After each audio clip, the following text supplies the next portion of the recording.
Hi, my name is Erin Hartman, and I have your student at Elkhart High School West for ACP Microeconomics. This course counts for two different types of credit, one for their econ credit for graduation, and two as college credit from Indiana University.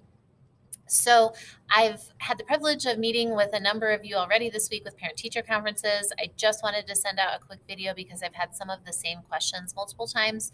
I also have a student at Elkhart High School, so I know how frustrating it can be when every teacher's Canvas course looks different. And so I just wanted to give you the same tour that I gave your student in case you've got questions about what your students are working on.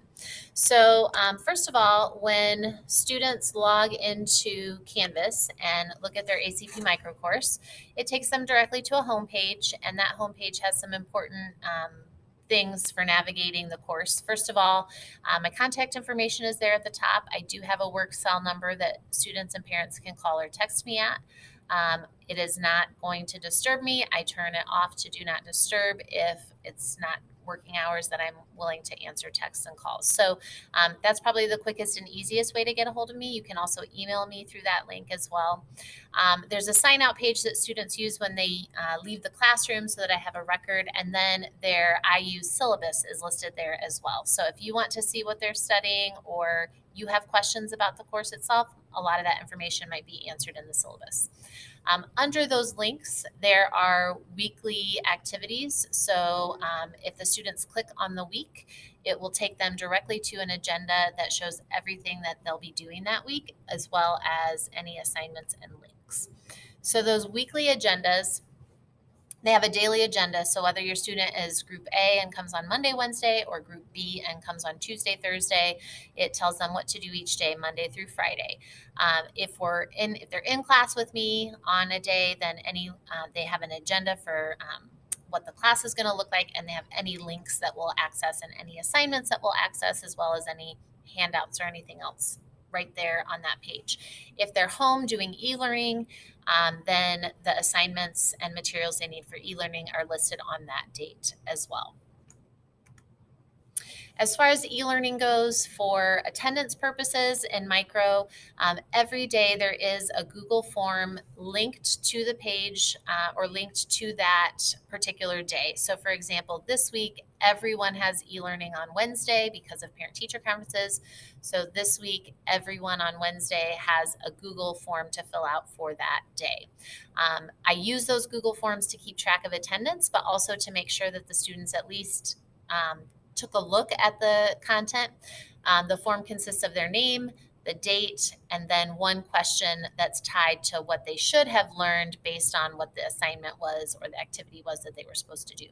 So that just gives me some information to help me know who's engaged, as well as to be able to count attendance. If they forget to fill that Google form out, they can always email me, have some sort of contact with me to be counted present. I also try to check access logs to see if they were in Canvas if I don't have any other information from them. As far as the assignments go, pink links on the Canvas page are graded, and teal links are just resources for the students to use. So I put that in there just to give students a little bit of a cue as they're looking at a list of, what do I need to click on that is going to be graded, and what would just be a resource. The other thing that's really nice for your students is that all of their quizzes and tests can be taken at home. So this is one way I'm trying to help compensate for the fact that they only see me in person twice a week. They can use any materials that they've put together to help them on tests. Tests are timed, which means that once they log in, if it's a quiz, they have 60 minutes to complete it. If it's a test, they have 90 minutes to complete it from the time that it opens. So I always admonish students to make sure they are ready to take the material or ready to take the quiz or test when they open it, and that they don't go to it before they're ready. I also remind them that having their notes to help them can be very helpful if they've studied and they're prepared, but 60 or 90 minutes is not enough time to teach yourself the material if you are just expecting to count on your notes alone. As far as organization goes, the only place they ever really need to access is just the homepage, and they can go to the weekly links. But sometimes it's hard to know whether they've done everything or not, or if there are things that they're missing. So I also have the course automatically set up in modules. When they look at the screen on the left-hand side, there's a menu that says modules, and if they click on it, it will pull up any of the assignments that we're working on, or it will pull up all of the assignments we're working on for a particular unit. So what you're looking at here is an example of what a module looks like. You can see that there's a list of activities there, and when they finish them, they have automatically been checked off. So that does not require anything for you to do or for your student to do. It just is programmed so that when the student clicks on it on the weekly homepage, it will automatically check it off here on the module. So if the student is not, or you're not sure what all they've done that they should be doing, you can click on the module page and it will show you the check marks of what they've done, as well as what things are blank that they still need to do. If there's something that's late, it will show up as a red circle.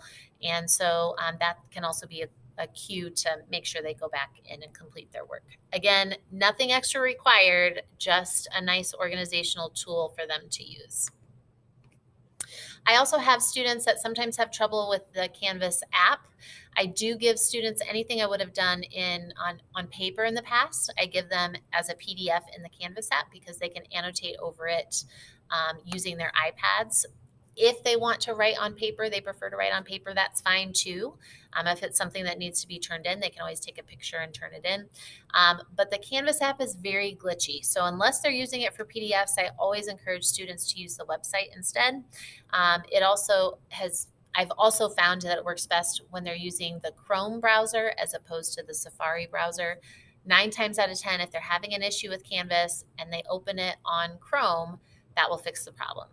If they've got further questions about troubleshooting, they can always call, text, or email me, and I can try to help them figure it out.